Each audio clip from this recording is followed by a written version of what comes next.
வணக்கம் 6 மணி செய்திகளுக்காக நான் ஆர் தேவப்பிரியன். இன்றைய நாள் முழுவதும் நடைபெற்ற பல்வேறு முக்கிய நிகழ்வுகளை ஒரு நிமிட செய்தி தொகுப்புகளாக பார்க்கலாம். நீட் தேர்வை கட்டாயமாக்கிய சட்ட திருத்தத்துக்கு எதிரான ரிட் மனுவை தமிழ்நாடு அரசு திரும்பப் பெற உச்சநீதிமன்றம் அனுமதி வழங்கியுள்ளது. நீட் தேர்வு கட்டாயம் என்ற இந்திய மருத்துவ கவுன்சிலின் சட்ட திருத்தத்திற்கு எதிராக கடந்த அதிமுக ஆட்சியில் உச்சநீதிமன்றத்தில் ரிட் மனு தாக்கல் செய்யப்பட்டது. இந்நிலையில் நீட் தேர்வை கட்டாயமாக்கிய சட்ட திருத்தத்திற்கு எதிராக உச்சநீதிமன்றத்தில் தமிழ்நாடு அரசு அண்மையில் புதிதாக மனு தாக்கல் செய்தது. மேலும் ரிட் மனுவை திரும்பப் பெற அனுமதிக்க வேண்டும் என்று கோரிக்கை விடுக்கப்பட்டது. இந்த மனு நீதிபதிகள் அஜய் ரஸ்தோகி மற்றும் பெலா திரிவேதி அமர்வில் விசாரணைக்கு வந்தது. அப்போது நீட் தேர்வு சட்டத்திற்கு எதிராக ரிட் மனுவை தாக்கல் செய்ய யார் முடிவு செய்தது என்று நீதிபதிகள் கேள்வி எழுப்பினர். இதுபோன்ற ரிட் மனுக்கள் தாக்கல் செய்வது விசித்திரமாக இருப்பதாக கருத்து தெரிவித்த நீதிபதிகள் ரிட் மனுவை திரும்பப் பெற அனுமதி அளித்து உத்தரவிட்டனர். நீட் தேர்வை கட்டாயமாக்கிய சட்ட திருத்தத்துக்கு எதிரான புதிய மனு மீதான விசாரணை விரைவில் தொடங்கும் என்று எதிர்பார்க்கப்படுகிறது. மாலை 6 மணிக்கு மேல் தேர்தல் தொடர்பான விவகாரத்தை தொலைக்காட்சி, ரேடியோ, வாட்ஸ்அப், முகநூல், ட்விட்டர் போன்ற இணையதள வாயிலாக பரப்பக்கூடாது என தெரிவிக்கப்பட்டுள்ளது. தேர்தல் பணிகளுக்காக அழைத்து வரப்பட்ட கட்சி நிர்வாகிகள், அத்தொகுதியின் வாக்காளர்கள் அல்லாதோர் மாலை 6 மணிக்கு மேல் ஈரோடு கிழக்கு தொகுதியை விட்டு வெளியேற வேண்டும் எனவும் தெரிவிக்கப்பட்டுள்ளது. வேட்பாளர்கள் பயன்படுத்திய வாகனங்களுக்கு மாலை 6 மணிக்கு மேல் தடை விதிப்பதாகவும், வாக்குப்பதிவு ஆய்வு முடிவுகள், தேர்தல் கருத்து கணிப்புகளை மின்னணு ஊடகங்களில் காட்சிப்படுத்துவதற்கும் தடை விதிப்பதாக தேர்தல் ஆணையம் தெரிவித்துள்ளது. இதனிடையே ஈரோடு கிழக்கு தொகுதி இடைத்தேர்தலில் விதிமீறல் தொடர்பாக 688 வழக்குகள் பதிவு செய்யப்பட்டுள்ளதாகவும், வாக்குப்பதிவு நாளில் 238 வாக்குச்சாவடிகளும் கண்காணிக்கப்படும் எனவும் தலைமை தேர்தல் அதிகாரி சத்யபிரதா சாஹூ விளக்கம் அளித்துள்ளார். ஈரோடு கிழக்கு தொகுதி இடைத்தேர்தலையொட்டி கூடுதலாக 4 கண்காணிப்பு குழுக்களை அமைத்திருப்பதாக தொகுதி தேர்தல் அலுவலர் சிவக்குமார் தெரிவித்துள்ளார். ஈரோடு கிழக்கு சட்டப்பேரவை தொகுதி இடைத்தேர்தல் வருகிற 27ஆம் தேதி நடைபெறவுள்ளது. இதற்கான பரப்புரை சனிக்கிழமை மாலை 6 மணியுடன் ஓய்கிறது.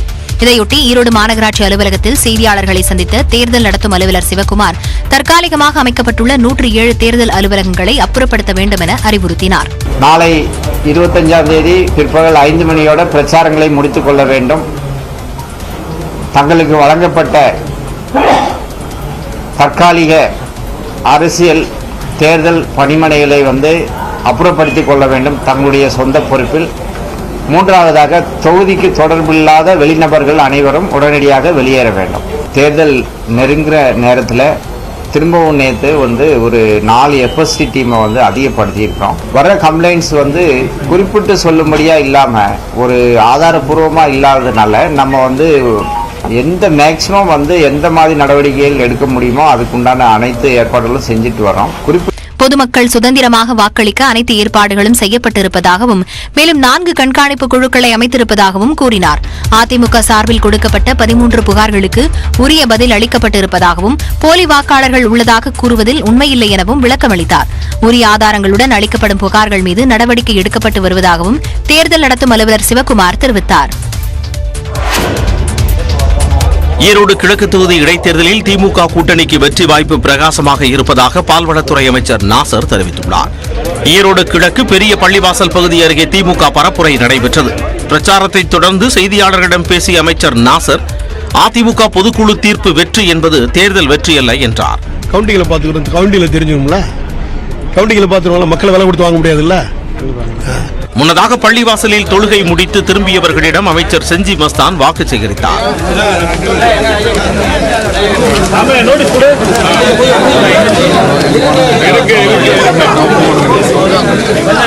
தொடர்ந்து மாலையில் மணிக்கூண்டு அருகே உள்ள பள்ளிவாசல் பகுதியில் அதிமுக வேட்பாளர் தென்னரசு வாக்கு சேகரிப்பில் ஈடுபட்டார். இஸ்லாமியர்கள் அணியும் குல்லாவை தலையில் அணிந்தபடி தென்னரசு இரட்டை இலை சின்னத்திற்கு வாக்கு சேகரித்தார்.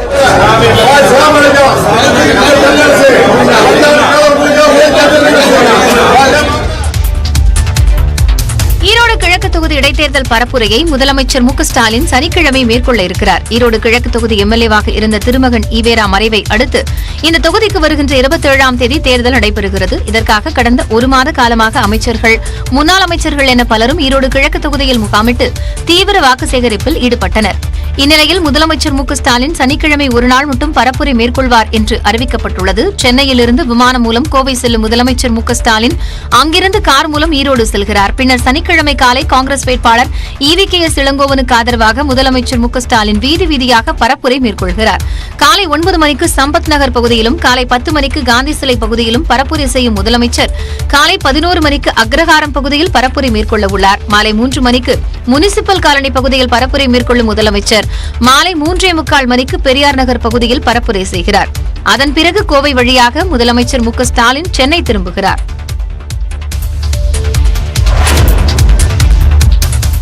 ஈரோடு கிழக்கு தொகுதியில் ஜனநாயக படுகொலை அரங்கேறி வருவதாக அதிமுக இடைக்கால பொதுச் செயலாளர் எடப்பாடி பழனிசாமி தெரிவித்துள்ளார். கோவை விமான நிலையத்தில் செய்தியாளர் பேசிய அவர் ஆளுங்கட்சியின் தேர்தல் விதிமீறல்கள் குறித்து அதிகாரிகளிடம் பலமுறை புகார் அளித்தும் நடவடிக்கை எடுக்கப்படவில்லை என்று கூறினார். இந்திய வரலாற்றிலேயே எந்த ஒரு மாநிலத்திலும் இல்லாத ஒரு இடைத்தேர்தலில் தமிழகத்தில் இன்றைக்கு வாக்காளர்களை அடைத்து வைத்து ஆடுகளை அழைத்து ஓட்டி சென்று அடைப்பதை போல ஏழை வாக்காளர் பெருமக்கள் அதை மையமாக வைத்து அவர்கள் ஆசை காட்டி அவளை அழைத்து சென்று ஆடுகளை பட்டியலை அடைப்பது போல வாக்காளர்களை அடைப்பது உண்மையிலேயே ஜனநாயக படுகொலை. ஆடுகளை அடைப்பது போல் வாக்காளர்களை ஆளுங்கட்சி அடைத்து வைத்திருப்பதாகவும் இத்தகைய செயல் கண்டிக்கத்தக்கது என்றும் எடப்பாடி பழனிசாமி கூறியுள்ளார். அதிமுக வேட்பாளர் கட்டாயம் வெற்றி பெறுவார் என்றும் அவர் நம்பிக்கை தெரிவித்தார். ஈரோடு கிழக்கு தொகுதி இடைத்தேர்தலை நிறுத்தக் கோரிய வழக்கை சென்னை உயர்நீதிமன்றம் தள்ளுபடி செய்தது. ஈரோடு கிழக்கு தொகுதியில் பணப்பட்டுவாடா உள்ளிட்ட பல்வேறு விதிமீறல்கள் நடைபெறுவதால் தேர்தலை நிறுத்த வேண்டும் என்று கோரி தொடரப்பட்ட வழக்குகள் பொறுப்பு தலைமை நீதிபதி டி ராஜா, நீதிபதி டி பரத் சக்கரவர்த்தி அமர்வில் விசாரணைக்கு வந்தன. அப்போது பணப்பட்டுவாடாவை தடுக்க கண்காணிப்பு குழுக்களும் பறக்கும் படைகளும் அமைக்கப்பட்டிருப்பதாகவும் சட்டவிரோதமாக செயல்பட்ட கொட்டைகளுக்கு சீல் வைக்கப்பட்டுள்ளதாகவும் தேர்தல் ஆணையம் தரப்பில் விளக்கம் அளிக்கப்பட்டது. தேர்தல் நடைமுறைகள் தொடங்கிவிட்டால் அவற்றில் நீதிமன்றம் தலையிட முடியாது என்று கூறிய நீதிபதிகள் தேர்தலை நிறுத்தக் கோரிய வழக்கையும் தள்ளுபடி செய்தனர்.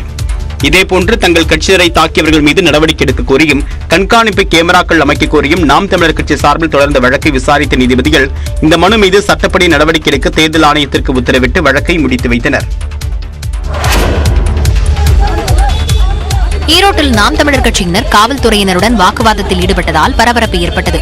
ஈரோடு கிழக்கு தொகுதிக்கான இடைத்தேர்தல் பிரச்சாரத்தில் நாம் தமிழர் கட்சியினர் சாலை நோரத்தில் நின்று கட்சியின் சின்னத்தை காட்டியவாறு வாக்கு சேகரிப்பில் ஈடுபட்டனர். அப்போது அங்கு வந்த காவல்துறை துணை கண்காணிப்பாளர் சேகர் 3 பேர் நின்று சின்னத்தை காட்ட அனுமதி இல்லை என கூறியதாக தெரிகிறது. தொடர்ந்து நாம் தமிழர் கட்சியினரிடமிருந்து செல்போனை அவர் பறித்து உடைத்ததாகவும் கூறப்படுகிறது. இதனால் நாம் தமிழர் கட்சியினருக்கும் காவல்துறையினருக்கும் இடையே வாக்குவாதம் ஏற்பட்டது.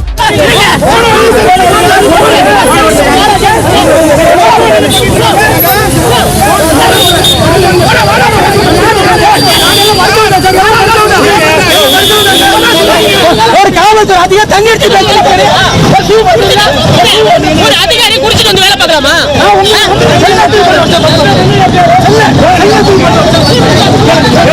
திடீர்னு வந்து காவல்துறை உயர் அதிகாரி வந்துகிட்டு யார்கிட்ட கேட்டு நிக்கிறேன்னு சொல்லிட்டு நான் வச்சு செல்போனை தூக்கி போட்டு உடைக்கிறேன். இது மிகப்பெரிய அராஜகம், மிகப்பெரிய ஒரு தனி மனித உரிமை மேல நாங்க பாக்குறோம். பெரிய பள்ளிவாசல் பகுதியில் அமைச்சர் நாசர் தலைமையில் திமுகவினரும் அதே நேரத்தில் நாம் தமிழர் கட்சியினரும் வாக்கு சேகரிக்க வந்தனர். அப்போது தங்களை வாக்கு சேகரிக்க விடாமல் இருபுறமும் திமுகவினர் மறித்து நின்றதாக நாம் தமிழர் கட்சியினர் குற்றம் சாட்டினர். இதனைத் தொடர்ந்து அங்கு வந்த போலீசார் 100 மீட்டர் இடைவெளியில் வாக்கு சேகரிக்கும்படி அவர்களிடம் கேட்டுக் கொண்டனர். அதனை பொருட்படுத்தாமல் இருதரப்பினரும் தங்கள் தரப்பு வேட்பாளரை ஆதரித்து முழக்கமிட்டதால் அப்பகுதியில் பதற்றம் ஏற்பட்டது.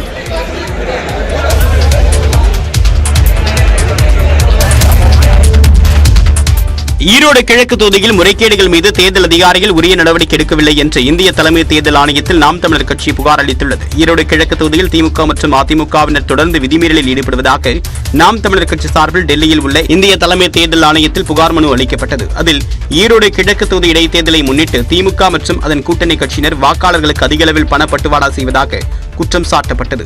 இதை தட்டி கேட்ட நாம் தமிழர் கட்சியினர் மீது அவர்கள் தாக்குதல் நடத்தியதாகவும் தெரிவிக்கப்பட்டது. இதுகுறித்து தமிழக தேர்தல் அதிகாரிகளிடம் கடந்த 18ஆம் தேதி புகார் அளித்தும் இதுவரை எந்தவிதமான நடவடிக்கையும் எடுக்கவில்லை என்று குறிப்பிடப்பட்டது. எனவே தேர்தல் விதிமீறல்களை தடுக்க உரிய நடவடிக்கை எடுக்காத காவல்துறை அதிகாரிகளை பணியிட மாற்றம் செய்ய வேண்டும் என்றும் நாம் தமிழர் சார்பில் கேட்டுக் கொள்ளப்பட்டது. அதிமுக கட்சி உடைந்துவிடக்கூடாது என்பதற்காக அமைதி காத்து வந்ததாகவும் மாவட்ட வாரியாக மக்களை சந்தித்து நீதி கேட்க உள்ளதாகவும் முன்னாள் முதலமைச்சர் ஓ பன்னீர்செல்வம் தெரிவித்துள்ளார். அதிமுக இடைக்கால பொதுச் செயலாளராக எடப்பாடி பழனிசாமி தேர்வான பொதுக்குழு கூட்டம் செல்லும் என்று உச்சநீதிமன்றம் அளித்த தீர்ப்பு தொடர்பாக சென்னையில் உள்ள இல்லத்தில் தனது ஆதரவாளர்களுடன் ஓ பன்னீர்செல்வம் ஆலோசனை நடத்தினார். அதன்பின் செய்தியாளர்களிடம் பேசிய ஓ பன்னீர்செல்வம் கூவத்தூரில் நடந்தது போல் கட்சியை கைப்பற்ற வேண்டும் என எடப்பாடி பழனிசாமி நினைப்பதாக சாடினார். மாவட்ட வாரியாக எங்களுடைய பணி மக்களை சந்தித்து நீதி கேட்போம், நியாயம் கேட்போம், தர்மத்தின் வழி நின்று கேட்போம். நீதி கூடிய வரைவில் இனிமேல் தீர்ப்பை எங்கு பெற வேண்டுமோ அங்கு சென்று பெறுவோம். தன்னையும் சசிகலாவையும் அதிமுகவில் சேர்க்க மாட்டோம் என எடப்பாடி பழனிசாமி சொல்வதற்கு இது அவரது தாத்தா ஆரம்பித்த கட்சியா என்றும் ஓ பன்னீர்செல்வம் ஆவேசமாக கேள்வி எழுப்பினார். இன்னைக்கு அவர் சொல்றார், சின்னம்மாவையும் பன்னீர்செல்வத்தையும் டிடிவியையும் எந்த காரணத்தையும் சேர்க்க மாட்டோம். இவர் ஆரம்பிச்ச கட்சி அந்த கட்சி, இல்லாட்டி இவர் தாத்தா ஆரம்பிச்ச கட்சியா? இவர் சொல்லுவதற்கு என்ன இருக்கு, அதிகாரம் இருக்கிறது. எடப்பாடி பழனிசாமி தான் திமுகவின் A to Z டீம் எனவும் ஓ பன்னீர்செல்வம் விமர்சனம் செய்தார். அதிமுக பொதுக்குழு தீர்மானங்கள் குறித்து உச்சநீதிமன்றம் எந்த கருத்தையும் தெரிவிக்கவில்லை என்பதால் மீண்டும் நீதிமன்றத்தை நாடவுள்ளதாக OPS தரப்பில் அறிவிக்கப்பட்டுள்ளது.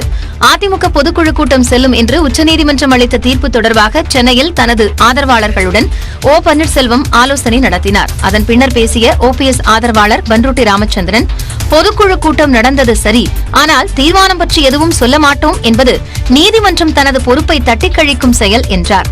சென்னையிலே இருந்த உயர்நீதிமன்றமும் சரி, டெல்லியிலே இருக்கிற உச்ச நீதிமன்றமும் சரி, அதற்கு ஒரு இறுதியான தீர்ப்பை வழங்காமல் இவர்களும் பொதுக்குழு செல்லும் என்கிறார்கள், அவர்களும் பொதுக்குழு செல்லும் என்கின்றார்கள். இது இந்த சுற்றி வளைத்து சொல்வதாக இருக்கிறதே தவிர நேரான கேள்விக்கு பதில் இல்லை. இது தொடர்பாக மீண்டும் நீதிமன்றத்தை நாடவிருப்பதாகவும் பன்ருட்டி ராமச்சந்திரன் கூறினார். இது பற்றி மீண்டும் கழக வழக்கறிஞர்கள் இவற்றை சுட்டிக்காட்டி விரைவில் நல்ல தீர்ப்பை பெறுவார்கள். இதனால் உச்சநீதிமன்றத்தில் இந்த வழக்கு மீண்டும் மேல்முறையீடு செய்யப்படும் என்று எதிர்பார்க்கப்படுகிறது. கோவையில் மயக்க ஊசி செலுத்தி பிடிக்கப்பட்ட மக்னா யானை மானாம்பள்ளி வனச்சரகத்திற்கு உட்பட்ட மந்திரிமட்டம் என்ற இடத்திற்கு லாரியின் மூலம் கொண்டு செல்லப்பட்டது. கோவையில் பிடிபட்ட மக்னா யானையின் நடமாட்டத்தை கண்காணிக்க அதன் கழுத்தில் ரேடியோ காலர் பொருத்தப்பட்டுள்ளது. கோவை மாவட்டம் கிணத்துக்கடவு சுற்றுவட்டார கிராமங்களுக்குள் புகுந்து பொதுமக்களை அச்சுறுத்தி வந்த மக்னா யானையை வனத்துறையினர் நேற்று மயக்க ஊசி செலுத்தி பிடித்தனர். இதனைத் தொடர்ந்து ஆனைமலை புலிகள் காப்பகத்திற்கு மக்னா யானை கொண்டு செல்லப்பட்டது. அங்கு யானையின் இருப்பிடத்தை கண்காணிக்கும் ரேடியோ காலர் என்ற பட்டை யானையின் கழுத்தில் பொருத்தப்பட்டுள்ளது. சுமார் 5 கிலோ எடை கொண்ட இந்த ரேடியோ காலர் கருவி ஐரோப்பாவைச் சேர்ந்த நிறுவனத்திடம் இருந்து 1.5 லட்சம் ரூபாய்க்கு வனத்துறையால் வாங்கப்பட்டுள்ளது. இதனை பயன்படுத்தி சேட்டலைட் மூலம் யானையின் நடமாட்டத்தை துல்லியமாக கண்காணித்து இதற்காக பிரத்யேக இணையதளம் மூலம் வனத்துறைக்கு தகவல் அனுப்பப்படும். இதனால் யானை மீண்டும் வனப்பகுதியை விட்டு வெளியே வந்தால் குடியிருப்பு பகுதிகளுக்குள் வராமல் தடுத்து மீண்டும் வனப்பகுதிக்குள் விரட்ட முடியும் என வனத்துறை அதிகாரிகள் தெரிவித்துள்ளனர். காங்கிரஸ் கட்சி வடகிழக்கு மாநிலங்களை ஏடிஎம்களாக கருதியதாக நாகாலாந்து மற்றும் மேகாலயா தேர்தல் பரப்புரையில் பிரதமர் மோடி விமர்சித்துள்ளார். நாகாலாந்து மாநில சட்டப்பேரவைக்கு வரும் திங்கட்கிழமை தேர்தல் நடைபெறுகிறது. இதையொட்டி சுமக்கெடிமா பகுதியில் நடைபெற்ற பரப்புரை கூட்டத்தில் பங்கேற்று பேசிய பிரதமர் பாஜக மீதான மக்களின் நம்பிக்கை அதிகரித்துள்ளதாக கூறினார். காங்கிரஸ் கட்சி செய்தது போல் வடகிழக்கு மாநிலங்களில் உள்ள 8 மாநிலங்களை ஏடிஎம்களாக தாங்கள் கருதவில்லை என்றும் தங்களுக்கு வடகிழக்கு மாநிலங்கள் அதிர்ஷ்டலட்சுமிகள் என்றும் கூறினார். டெல்லியிலிருந்து ரிமோட் கண்ட்ரோலில் காங்கிரஸ் இயக்கியதாகவும் செய்த பாவங்களுக்காக அந்த கட்சியை வடகிழக்கு மாநிலங்கள் தற்போது தண்டித்து வருவதாகவும் பிரதமர் தெரிவித்தார். இதையடுத்து மேகாலயாவில் பரப்புரை மேற்கொள்ள ஷில்லாங் சென்ற பிரதமர் நரேந்திர மோடிக்கு உற்சாக வரவேற்பு அளிக்கப்பட்டது. प्रधानमंत्री सीधे लोगों के साथ में जुड़ता है, संवाद करता है और उनके इस प्रकार के जो जेस्चर्स हैं वो अपने आप में बहुत को देखने सुनने, उनके इस्तकबाल करने के लिए, स्वागत करने के लिए वह उनके सामने से, उनके स्टेज के सामने से गुजरते हुए பின்னர் துராநகரில் பரப்புரை மேற்கொண்டவர் தேர்தலின் போது மட்டுமே காங்கிரஸ் கட்சிக்கு வடகிழக்கு மாநிலங்களை நினைவிற்கு வரும் என்றும் நாட்டு மக்களால் நிராகரிக்கப்பட்டதால் சிலர் சோகத்தில் மூழ்கியுள்ளதாகவும் விமர்சித்தார். அதானி குழுமம் குறித்து செய்தி வெளியிட ஊடகங்களுக்கு தடை விதிக்க முடியாது என உச்சநீதிமன்றம் தெரிவித்துள்ளது. அமெரிக்க ஆராய்ச்சி நிறுவனமான ஹிண்டன்பர்க் என்ற நிறுவனம் வெளியிட்ட அறிக்கையின் காரணமாக அதானி குழுமத்தின் பங்குகள் மிகப்பெரிய சரிவை சந்தித்து வருகின்றன. இந்நிலையில் செபியின் அனுமதியின்றி அதானி குழுமத்தின் செய்திகளை வெளியிட ஊடகங்களுக்கு தடை விதிக்க கோரி வழக்கறிஞர் சர்மா என்பவர் உச்சநீதிமன்றத்தில் மனு தாக்கல் செய்தார். அதில் அதானி குழுமம் தொடர்பான செய்திகள் நாள்தோறும் ஊடகங்களில் வெளியாகி வருவதால் பங்குகள் மேலும் சரிவை சந்தித்து வருவதாக குறிப்பிட்டிருந்தார். இந்த வழக்கை விசாரித்த உச்சநீதிமன்றம் அதானி குழும நிறுவனங்கள் குறித்து செய்தி வெளியிட ஊடகங்களுக்கு தடை விதிக்க மறுப்பு தெரிவித்து மனுவை தள்ளுபடி செய்து உத்தரவிட்டது.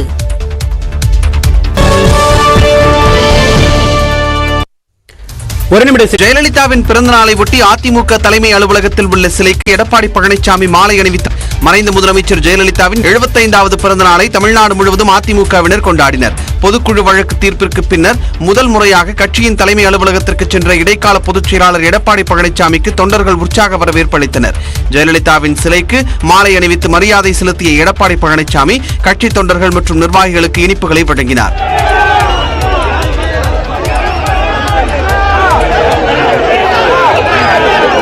பின்னர் ஜெயலலிதாவின் 75வது பிறந்த நாள் சிறப்பு மலரை வெளியிட்ட அவர் 75 கிலோ எடையிலான பிரம்மாண்ட கேக்கை வெட்டினார்.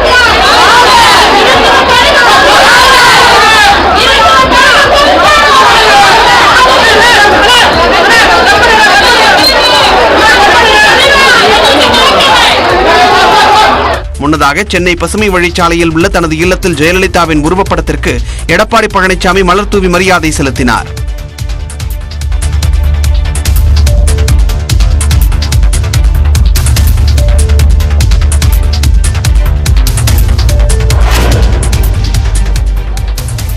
மறைந்த முன்னாள் முதலமைச்சர் ஜெயலலிதாவுக்கு தமிழ்நாடு அரசு சார்பில் மரியாதை செலுத்தப்பட்டது. சென்னை காமராஜர் சாலையில் உள்ள மாநில உயர்கல்வி மன்றத்தில் தமிழ் வளர்ச்சி மற்றும் செய்தித்துறை செயலாளர் செல்வராஜ், செய்தி மக்கள் தொடர்புத்துறை இயக்குநர் மோகன் உள்ளிட்ட அரசு துறை உயரதிகாரிகள் ஜெயலலிதா சிலைக்கு கீழ் வைக்கப்பட்ட படத்திற்கு மலர் தூவி மரியாதை செய்தனர்.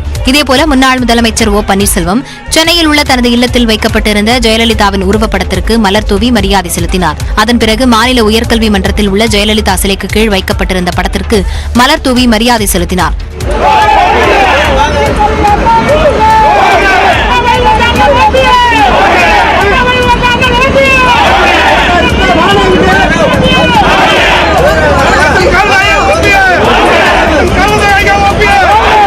அப்போது ஓ பன்னீர்செல்வத்தின் ஆதரவாளர்களும் உடனிருந்தனர்.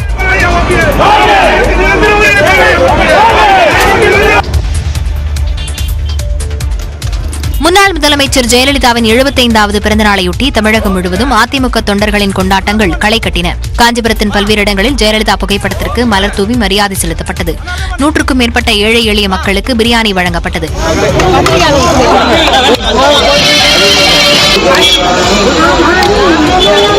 திருவாரூர் மாவட்டம் மன்னார்குடியில் அதிமுகவினர் இருசக்கர வாகனத்தில் பேரணியாக சென்று எம்ஜிஆர் மற்றும் ஜெயலலிதா சிலைகளுக்கு மாலை அணிவித்து மரியாதை செலுத்தினர்.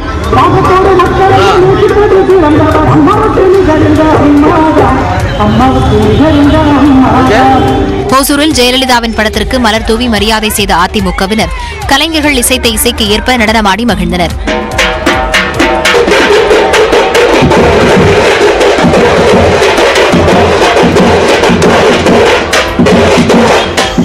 வேலூர் மாவட்டம் குடியாத்தத்தில் இருசக்கர வாகனத்தில் ஊர்வலமாக சென்று அண்ணா, எம்ஜிஆர், ஜெயலலிதா உருவ சிலைகளுக்கு மாலை அணிவித்தனர்.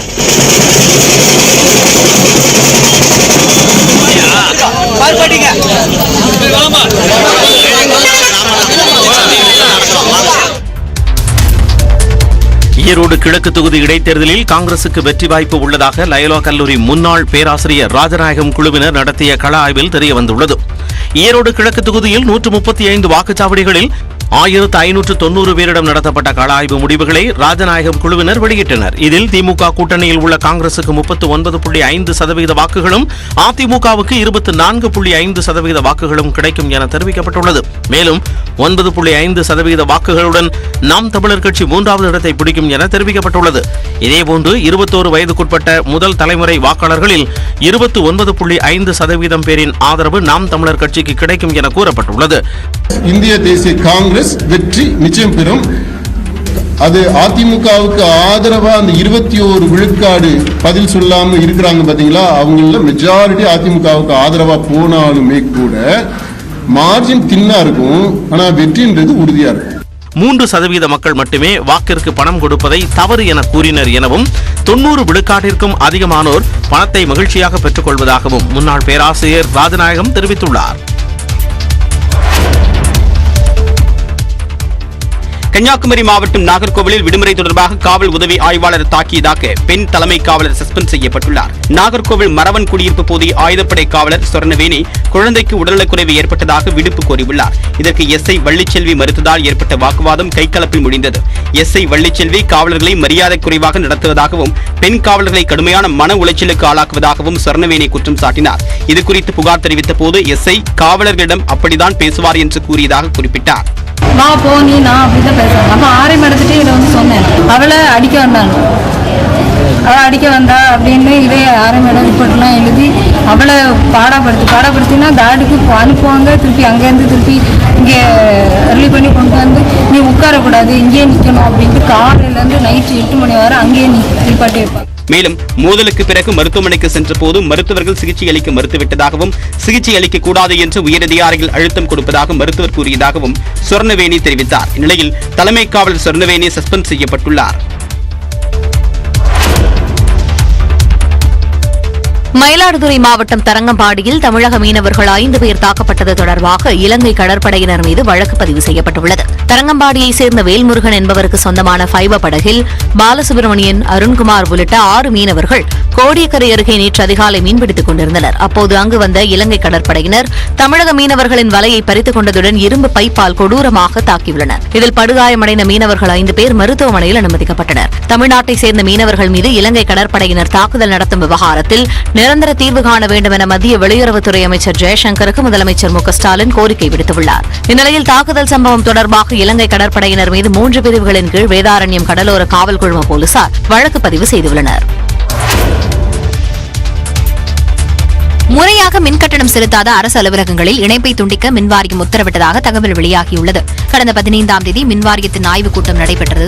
அப்போது அத்தியாவசிய சேவை வழங்கும் அரசு துறைகள் தவிர மின்கட்டணம் செலுத்தாமல் நிலுவை வைத்துள்ள இதர அரசு துறை அலுவலகங்கள் மற்றும் உள்ளாட்சி அமைப்புகளின் மின் இணைப்பை துண்டிக்க மின்வாரிய தலைவர் அறிவுரை வழங்கியதாக கூறப்படுகிறது. அதேவேளையில் தெருவிளக்கு, குடிநீர், மருத்துவம் உள்ளிட்ட அத்தியாவசிய சேவை வழங்கும் துறைகள் 7 நாட்களுக்குள் மின்கட்டணம் செலுத்துவதற்கு நோட்டீஸ் அனுப்பவும் அறிவுறுத்தப்பட்டதாக கூறப்படுகிறது. இது தொடர்பாக அறிக்கை தாக்கல் செய்யவும் அதிகாரிகளுக்கு மின்வாரியம் உத்தரவு பிறப்பித்துள்ளது. அரசு அலுவலகங்கள் மற்றும் உள்ளாட்சி அமைப்புகளின் அலுவலகங்களில் பயன்படுத்தப்படும் மின்சாரத்திற்கு உரிய கட்டணம் செலுத்தாததால் பல ஆயிரம் கோடி ரூபாய் நிலுவையில் உள்ளது. நிதி நெருக்கடியில் உள்ள மின்வாரியம் பலமுறை அறிவுறுத்தியும் கட்டணம் செலுத்தாததால் இணைப்பை துண்டிக்கும் நடவடிக்கை மேற்கொள்ளப்படவிருப்பதாக கூறப்படுகிறது. சர்ச்சைக்குரிய கருத்துக்களை தெரிவித்த சித்த மருத்துவர் ஷர்மிகா இந்திய மருத்துவ இயக்கத்திடம் எழுத்துப்பூர்வ விளக்கம் அளித்துள்ளார். ஒரு குலாப் ஜாமுன் சாப்பிட்டால் 3 கிலோ எடை கூடும் என்பன போன்ற தவறான கருத்துக்களை சித்த மருத்துவர் ஷர்மிகா சமூக ஊடகங்களில் பரப்பி வருவதாக குற்றச்சாட்டு எழுந்தது. புகார்களை தொடர்ந்து நேரில் வந்து விளக்கம் அளிக்குமாறு ஷர்மிகாவுக்கு தமிழ்நாடு சித்த மருத்துவ மன்றம் நோட்டீஸ் அனுப்பியது. இது தொடர்பாக சென்னை அரும்பாக்கத்தில் உள்ள இந்திய மருத்துவ இயக்குநரகத்தில் 2 முறை ஆஜராகி ஷர்மிகா விளக்கம் அளித்தார். வாய்மொழி விளக்கத்தை ஏற்றுக்கொள்ளாத அதிகாரிகள் எழுத்துப்பூர்வமாக விளக்கம் அளிக்க உத்தரவிட்டனர். இதையடுத்து எழுத்துப்பூர்வ விளக்கத்தை இந்திய மருத்துவ இயக்கத்திடம் ஷர்மிகா வழங்கினார். அவரது விளக்கத்தை விசாரணை குழு பரிசீலித்து அடுத்த கட்ட நடவடிக்கை குறித்து முடிவு செய்யப்படும் என கூறப்படுகிறது. தமிழ்நாட்டில் வருகின்ற 27 மற்றும் 28 தேதிகளில் மழைக்கு வாய்ப்பிருப்பதாக வானிலை ஆய்வு மையம் தெரிவித்துள்ளது. இத்தொடர்பான அறிவிப்பில் வருகின்ற 27, 28 ஆகிய 2 தேதிகளில் தென் தமிழக கடலோர மாவட்டங்கள், டெல்டா மாவட்டங்கள் மற்றும் காரைக்கால் பகுதிகளில் ஒரு சில இடங்களில் லேசானது முதல் மிதமான மழை பெய்யக்கூடும் என்று தெரிவிக்கப்பட்டுள்ளது. தமிழ்நாடு மற்றும் புதுச்சேரியில் அடுத்த 3 நாட்களுக்கு வறண்ட வானிலை நிலவும் என்றும் தெரிவிக்கப்பட்டுள்ளது. சென்னை மற்றும் புறநகர் பகுதிகளில் 2 நாட்களுக்கு வானம் ஓரளவு மேகமூட்டத்துடன் காணப்படும் என்றும் வானிலை ஆய்வு மையம் தெரிவித்துள்ளது. மேலும் அடுத்த சில நாட்களுக்கு மீனவர்களுக்கு எந்தவிதமான எச்சரிக்கையும் இல்லை என்றும் குறிப்பிடப்பட்டுள்ளது. ஜெயலலிதாவின் காரை 8 வருடமாக பயன்படுத்தி வரும் அதிமுக தொண்டர் முருகன் ஜெயலலிதா அமர்ந்த முன் இருக்கையில் அவரின் புகைப்படத்தை வைத்து வணங்கி வருகிறார். மாதவரம் பாடியநல்லூரை சேர்ந்த அதிமுக தொண்டர் முருகன் ஜெயலலிதா பயன்படுத்திய காரை தற்போது அதிமுகவின் நலத்திட்ட பணிகளுக்காகவும் பிரச்சாரங்களுக்காகவும் பயன்படுத்தி வருகிறார். கடந்த 2000ஆம் ஆண்டு அதிமுக தலைமை கழகத்தின் சார்பில் பரிசாக வழங்கப்பட்ட இந்த காரில் ஜெயலலிதா பிறந்த 1948ஆம் ஆண்டை வாகனப்பதிவெண்ணாக பதிவு செய்யப்பட்டுள்ளது. 3 மாதம் இந்த வாகனத்தை பயன்படுத்திய ஜெயலலிதா காரை முன்னாள் அமைச்சர் திண்டுக்கல் ஸ்ரீனிவாசனுக்கு வழங்கினார். பின்னர் 2015ஆம் ஆண்டு திண்டுக்கல் ஸ்ரீனிவாசன் கையிலிருந்து கார் முருகனுக்கு வந்தது. 2000 டாடா சுமோ தான் பெரிய வண்டி. அரசியல் அம்மாவுக்கு இந்த வண்டி வாங்கி கொடுத்தாங்க. பிரச்சாரத்துக்கெல்லாம் போவாங்க. அம்மா 1948 அது அம்மாவுடைய பிறந்த வருஷம் இந்த வண்டி. ஆமா, தமிழ்நாட்டில் யார்ட்டையுமே இந்த வண்டி இல்லை. தங்கத்தாரகையின் தங்கரதம் என்று வாகனத்திற்கு பெயர் சூட்டிய இவர் ஜெயலலிதா அமர்ந்த முன் இருக்கையில் தனது குடும்பத்தினரை கூட அமர்த்தி பார்க்க மனமில்லாமல் அந்த இருக்கையில் ஜெயலலிதாவின் படத்தை வைத்து வணங்கி வருகிறார். நீலகிரி மாவட்டம் குன்னூரில் உறைபனியின் தாக்கம் மீண்டும் அதிகரித்து காணப்படுகிறது. நீலகிரி மாவட்டத்தில் உறைபனியின் தாக்கம் கடந்த சில நாட்களாக குறைந்து காணப்பட்ட நிலையில் குன்னூர், கோத்தகிரி சுற்றுவட்டார பகுதிகளில் மீண்டும் காலநிலை மாறியுள்ளது. புல்தரைகள் மீது உறைபனி படர்ந்து வெள்ளை கம்பளம் போர்த்தியது போல காட்சியளித்தது. செடிகள் மீது இருந்த நீர்த்துளிகள் உறைந்து பனியாக மாறியிருந்தன. திறந்த வெளியில் நிறுத்தப்பட்ட வாகனங்களின் மீது உறைபனி படர்ந்திருந்தது. கடும் குளிரால் காலை நேரத்தில் தீமூட்டி மக்கள் குளிர் காய்ந்தனர்.